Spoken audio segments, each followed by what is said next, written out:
ഇന്ന് ഞാൻ പുഴുങ്ങലരി വെച്ചിട്ടുള്ള ഒരു റെസിപ്പിയാണ് കേട്ടോ കാണിക്കുന്നത്. റേഷൻ കടയിലെ പുഴുങ്ങലരി വെച്ചിട്ടാണ്. അപ്പം നല്ല ഈസി ആയിട്ട് ചെയ്തെടുക്കാൻ പറ്റിയ ഒരു ബ്രേക്ക്ഫാസ്റ്റിൻ്റെ റെസിപ്പിയാണ് കേട്ടോ. ഇന്നലെ ഞാൻ അരിപ്പത്തിരി ചുട്ടിട്ടാണ് നിങ്ങൾക്ക് കാണിച്ചു തന്നത്. പക്ഷേ ഇന്ന് അരിപ്പത്തിരി ഒന്നല്ല കേട്ടോ ചുടുന്നത്. അപ്പം ഞാനിത് പുഴുങ്ങലരി വെച്ചിട്ട് എങ്ങനെ പെട്ടെന്ന് തയ്യാറാക്കി എടുക്കുന്നത് കാണിച്ചു തരാം. പിന്നെ ഇത് അരച്ച് കഴിഞ്ഞിട്ട് ടൈറ്റ് ആവാൻ വേണ്ടിയിട്ട് ഞാൻ അരിപ്പൊടി ഒന്നും ചേർത്ത് കൊടുക്കുന്നില്ല കേട്ടോ. അല്ലാതെ എങ്ങനെയാണ് ഇത് ഞാൻ ടൈറ്റ് ആക്കി എടുക്കുന്നതെന്ന് കാണിച്ചു തരാം കേട്ടോ.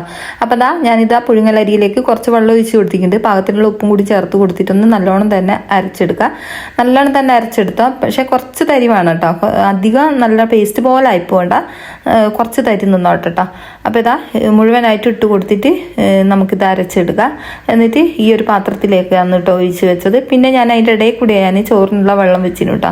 രാവിലെ മോൾക്ക് ക്ലാസ് പോകാൻ വേണ്ടിയിട്ട് അരി ഇട്ട് കൊടുക്കുന്നുണ്ട് അതിൻ്റെ ഇടയിൽ കൂടെ. പിന്നെ ഞാൻ കോളിഫ്ലവർ അതുപോലെ തന്നെ മുട്ട പൊരിച്ചതും അതുപോലെ തന്നെ ചമ്മന്തിയാണ് കേട്ടോ കൊടുത്ത് വിടുന്നത് ഇത് ഈ ഒരു ചോറിൻ്റെ ഒപ്പം.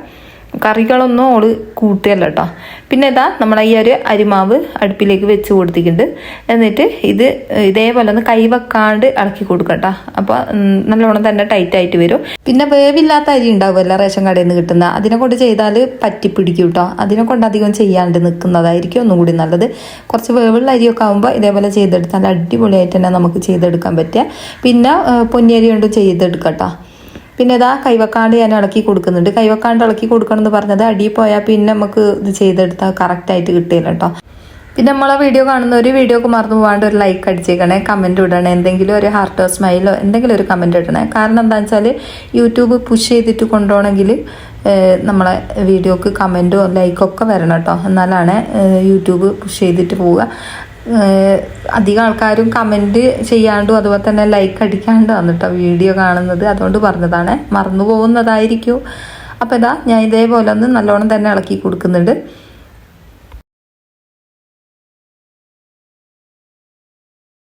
അടുപ്പിലേക്ക് വെച്ച് കൊടുത്തിട്ട് നല്ലോണം ടൈറ്റ് ആവേണ്ട ആവശ്യമില്ല കേട്ടോ. പിന്നെ ആ പാത്രത്തിൻ്റെ ചൂടുകൊണ്ട് ടൈറ്റ് ആയിക്കോളൂ കേട്ടോ, നമ്മൾ ഇറക്കി വെച്ചാൽ മതി.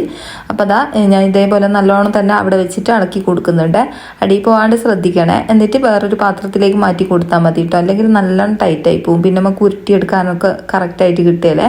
അപ്പോൾ അതാ നല്ല അടിപൊളിയായിട്ട് തന്നെ നമുക്ക് കിട്ടിയിട്ടുണ്ട്. ഇനി ഇത് ഞാൻ വേറെ പാത്രത്തിലേക്ക് മാറ്റി കൊടുക്കുന്നുണ്ട് കേട്ടോ. കണ്ടില്ലേ, ഇതേപോലെ നമുക്ക് ഉരുട്ടിയെടുക്കാൻ പറ്റും. ഇതിനെ കൊണ്ട് എന്ത് ഐറ്റംസ് വേണമെങ്കിലും നിങ്ങൾക്ക് ചെയ്തെടുക്കാൻ പറ്റും കേട്ടോ. അപ്പോൾ ഞാനത് പാത്രത്തിലേക്ക് ആക്കിയിട്ട് സൈഡിലേക്ക് മാറ്റി വെച്ചിട്ടുണ്ട്. അപ്പം ഞാനിതാ ചമ്മന്തി പൊടിക്കാൻ വേണ്ടിയിട്ട് തേങ്ങ പൂണ്ടിട്ട് കൊടുത്തിട്ടുണ്ട്. പിന്നെ ഇതിലേക്ക് വെളുത്തുള്ളി അതുപോലെ തന്നെ ചുവന്നുള്ളിയും ചേർത്ത് കൊടുത്തിട്ടുണ്ട് കേട്ടോ. പിന്നെ ആവശ്യത്തിനുള്ള പച്ചമുളകും ചേർത്ത് കൊടുത്തിട്ട് പൂട്ടിയിട്ട് ഒന്ന് അടിച്ചെടുക്കുകയാണ് ചെയ്യുന്നത്. ഇതിപ്പം മോൾക്ക് കൊണ്ടുപോകാനും വേണം, അതുപോലെ തന്നെ ഇതിലേക്കും വേണം കേട്ടോ, ഈ ഒരു അരിപ്പൊടിയിലേക്കും വേണം.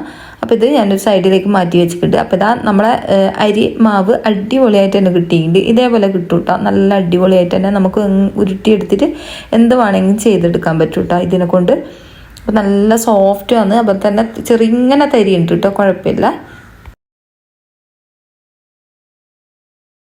അപ്പോൾ മോൾക്ക് പൊരിക്കാൻ വേണ്ടിയിട്ട് ഞാൻ കോളിഫ്ലവറാണ് ഇതൊന്ന് കട്ട് ചെയ്തിട്ട് നമുക്കൊന്ന് വേവിച്ചെടുക്കണം. ആദ്യം കുറച്ച് മഞ്ഞളും ഉപ്പും അതുപോലെ തന്നെ വെള്ളവും ചേർത്തിട്ടൊന്ന് വേവിച്ചെടുത്താൽ മതി കേട്ടോ, അല്ലെങ്കിൽ ഇതിൻ്റെ ഉള്ളിൽ പുഴു കാണും കേട്ടോ. ഇതൊന്ന് ഞാൻ കട്ട് ചെയ്തെടുക്കട്ടെ.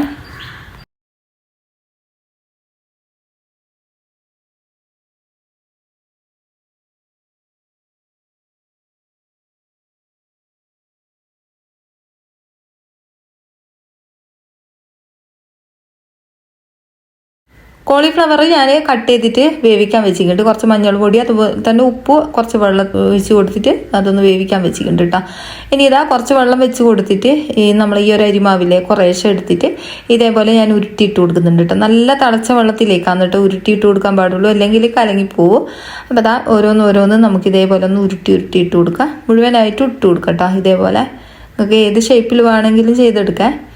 പിന്നെ നിങ്ങൾക്ക് ആവശ്യമെങ്കിൽ വേവിക്കാനാണ് ഇഷ്ടം എന്ന് വെച്ചാൽ അങ്ങനെയും ചെയ്തെടുക്കാം കേട്ടോ. പിന്നെ ഞാൻ എളുപ്പത്തിന് വേണ്ടിയിട്ടാണ് ഇതേപോലെ ചെയ്തെടുത്തത്. എനിക്കത് ഇത് എളുപ്പമാണ്.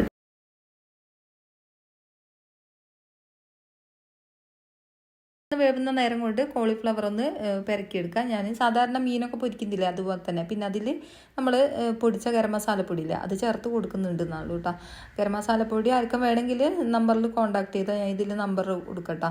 നല്ല ഫ്ലേവറാണ് കേട്ടോ. ഒരു നുള്ളി ചേർത്ത് കൊടുത്താൽ മതി. ഇതേപോലത്തെ ഐറ്റംസിലൊക്കെ അങ്ങ് ചേർത്ത് കൊടുക്കാൻ പറ്റും കേട്ടോ. ഗരം മസാലപ്പൊടി എന്ന് പറഞ്ഞാൽ ബിരിയാണി മസാലപ്പൊടിയാണ് കേട്ടോ. ബിരിയാണി ഏത് ടൈപ്പ് ബിരിയാണിയിലും നിങ്ങൾക്ക് ചേർത്ത് കൊടുക്കാൻ പറ്റുക.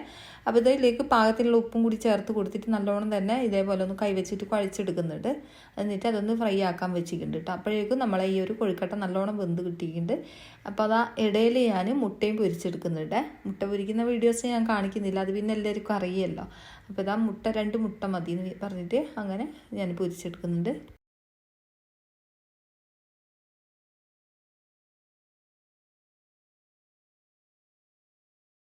കൊഴുക്കട്ട ഞാൻ അവിടെ വെന്തതിന് ശേഷം ഊറ്റിയെടുത്ത് വെച്ചിട്ടുണ്ട് കേട്ടോ. സാധാരണ നമ്മളിപ്പം കപ്പയും പൂളയൊക്കെ ഊറ്റിയല്ലോ, അപ്പോൾ അതുപോലെ ഊറ്റിയെടുത്ത് വെച്ചിട്ടുണ്ട്. ഇനി ഇതാ കുറച്ച് വെളിച്ചെണ്ണ പാനിലേക്ക് ഒഴിച്ച് കൊടുക്കുക. അതിലേക്ക് കടുകിട്ട് കൊടുക്കുക. കടുകിട്ട് പൊട്ടി തെറിക്കുന്നതിന് വെച്ചതെന്ന് കേട്ടോ.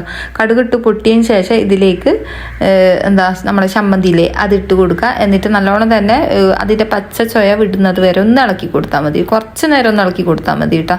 ഇതിലേക്ക് കുറച്ച് കറിവേപ്പിലയും കൂടി ഇട്ട് കൊടുക്കണേ, നല്ല ടേസ്റ്റാണ് കേട്ടോ ഇങ്ങനെ ചെയ്താൽ. അപ്പോൾ ഇതാ ഒന്ന് നല്ലോണം ഒന്ന് വഴറ്റി കൊടുത്തതിന് ശേഷം നമ്മൾ വേവിച്ച് വെച്ച നമ്മളെ കൊഴുക്കട്ടയില്ലേ അത് ഇതിലേക്ക് ഇട്ട് കൊടുക്കട്ടെ. അടിപൊളിയാണ് കേട്ടോ. ഒരു കറിയും വേണ്ട കേട്ടോ, നമുക്ക് പെട്ടെന്ന് തയ്യാറാക്കി എടുക്കാൻ പറ്റിയൊരു ബ്രേക്ക്ഫാസ്റ്റാണ്. അപ്പോൾ ഇതാ കൊഴുക്കട്ട മുഴുവനായിട്ട് ഞാൻ ഇതിലേക്ക് ഇട്ട് കൊടുത്തിട്ടുണ്ട്. ആ ചമ്മന്തി എല്ലാ ഭാഗത്തും എത്തുന്നത് വരെ ഒന്ന് മിക്സാക്കി കൊടുക്കാം. നല്ലോണം തന്നെ മിക്സാക്കി കൊടുക്കണേ. മിക്സാക്കി കൊടുത്തതിന് ശേഷം നമുക്കിത് കഴിക്കട്ടെ. നല്ല അടിപൊളി ടേസ്റ്റാണ്. ചെയ്യാത്തവരുണ്ട് ചെയ്ത് നോക്കണേ. പിന്നെ ഞാൻ ഉച്ചക്ക് ചോറിന് കഴിക്കാൻ വേണ്ടിയിട്ട് നല്ലൊരു കറിയാണ് കേട്ടോ ഉണ്ടാക്കുന്നത്. അപ്പോൾ അതിന് വേണ്ടിയിട്ട് ഞാൻ ചട്ടി അടുപ്പിലേക്ക് വെച്ച് കൊടുത്തിട്ടുണ്ട്. അതിലേക്ക് കുറച്ച് വെളിച്ചെണ്ണ ഒഴിച്ച് കൊടുത്തിട്ടുണ്ട് കേട്ടോ. വെളിച്ചെണ്ണ തന്നെ എടുക്കാൻ ശ്രദ്ധിക്കണേ. ഇതേപോലെ നിങ്ങൾ വെക്കാൻ വെച്ചാൽ അടിപൊളിയായിരിക്കും കേട്ടോ. ഈ ഒരു കറി നല്ല ടേസ്റ്റാണ് കഴിക്കാൻ വേണ്ടിയിട്ട്. അപ്പോൾ അതിലേക്ക് കുറച്ച് ഉലുവ ചേർത്ത് കൊടുത്തിട്ടുണ്ട്. പിന്നെ ചുവന്നുള്ളിയാണ് ചേർത്ത് കൊടുക്കുന്നത്.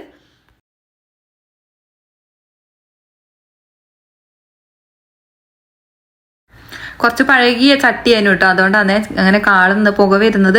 അപ്പം അതാ ഇതിലേക്ക് തക്കാളി ചേർത്ത് കൊടുക്കുന്നുണ്ട്. അതുപോലെ തന്നെ എരിവിനാവശ്യമായിട്ടുള്ള 2 പച്ചമുളകും കൂടി ചേർത്ത് കൊടുത്തിട്ട് ഒന്ന് നല്ലോണം തന്നെ വഴറ്റിയെടുക്കുന്നുണ്ട് കേട്ടോ. 2 അല്ല 3 പച്ചമുളക് ഇട്ടിരിക്കും കേട്ടോ. അപ്പോൾ നിങ്ങൾക്ക് എരിവ് എത്ര വേണോ അത്രയും പച്ചമുളക് ചേർത്ത് കൊടുക്കുക. എന്നിട്ട് നല്ലോണം തന്നെ വഴറ്റി കൊടുക്കുക. എന്നിട്ട് ഇത് മൂടി വെച്ച് കൊടുക്കുക കേട്ടോ. ലോ ഫ്ലെയിമിലിട്ടിട്ട് മൂടി വെച്ചാൽ പെട്ടെന്ന് തന്നെ വെന്ത് കിട്ടുക.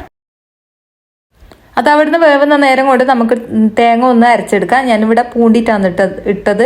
അതിലേക്ക് ചുവന്നുള്ളി ഇട്ട് കൊടുത്തിട്ടുണ്ട്. അരമുറി തേങ്ങ എടുത്തിട്ടുണ്ട് കേട്ടോ. പിന്നെ ഇതിലേക്ക് പെരിഞ്ചീരകം കൂടി ചേർത്ത് കൊടുത്തിട്ടുണ്ട്. പിന്നെ ഒരു ടീസ്പൂൺ അളവിൽ മുളക് പൊടി, അതുപോലെ തന്നെ 1/2 ടീസ്പൂൺ അളവിൽ മഞ്ഞൾ പൊടിയും കൂടി ചേർത്ത് കൊടുത്തിട്ട് ഒന്ന് നല്ല പേസ്റ്റ് പോലെ അരച്ചെടുക്കുന്നുണ്ട് കേട്ടോ. അതിൻ്റെ ഇടയിൽ കൂടി ഞാൻ ആ മസാലയിലേക്ക് ഒഴിക്കാൻ വേണ്ടിയിട്ട് കുറച്ച് മസാല എടുക്കുന്നുണ്ട് കേട്ടോ. കുറച്ച് മഞ്ഞൾ പൊടി, അതുപോലെ തന്നെ 1 ടീസ്പൂൺ അളവിൽ മുളക് പൊടി, അതുപോലെ തന്നെ കുറച്ച് മല്ലിപ്പൊടി കൂടി ഇട്ട് കൊടുത്തിട്ട്, കുറച്ചെന്ന് വെച്ചാൽ ഒരു 1/2 ടീസ്പൂൺ മതിയാവും കേട്ടോ. തിളച്ച വെള്ളം ഒഴിച്ചിട്ട് ഒന്ന് സൈഡിലേക്ക് മാറ്റി വെക്കുന്നുണ്ട് കേട്ടോ. ആ മസാല ഒന്ന് വെന്ത് കഴിഞ്ഞതിന് ശേഷം ഈ ഒരു കൂട്ട് അതിലേക്ക് ഒഴിച്ച് കൊടുത്താൽ മതിയാകുക. പിന്നെ നമ്മൾ മസാലപ്പൊടികൾ ഇതിൽ കുറച്ചത് എന്താണെന്ന് വെച്ചാൽ തേങ്ങയിൽ നമ്മൾ ചേർത്ത് കൊടുത്തിക്കല്ലോ, അതുകൊണ്ടാണ്. അപ്പം നല്ലോണം വഴറ്റി കൊടുക്കുക. എന്നിട്ട് വഴന്ന് വന്നതിന് ശേഷം നമുക്കിതിലേക്ക് ആ ഒരു മസാലക്കൂട്ടില്ലേ, നമ്മൾ പൊടികൾ ചേർത്ത് കൊടുത്ത ആ ഒരു മസാലക്കൂട്ട് ഇതിലേക്ക് ഒഴിച്ച് കൊടുത്തിട്ട് ഒന്ന് നല്ലോണം തന്നെ തിളപ്പിച്ചെടുക്കുക.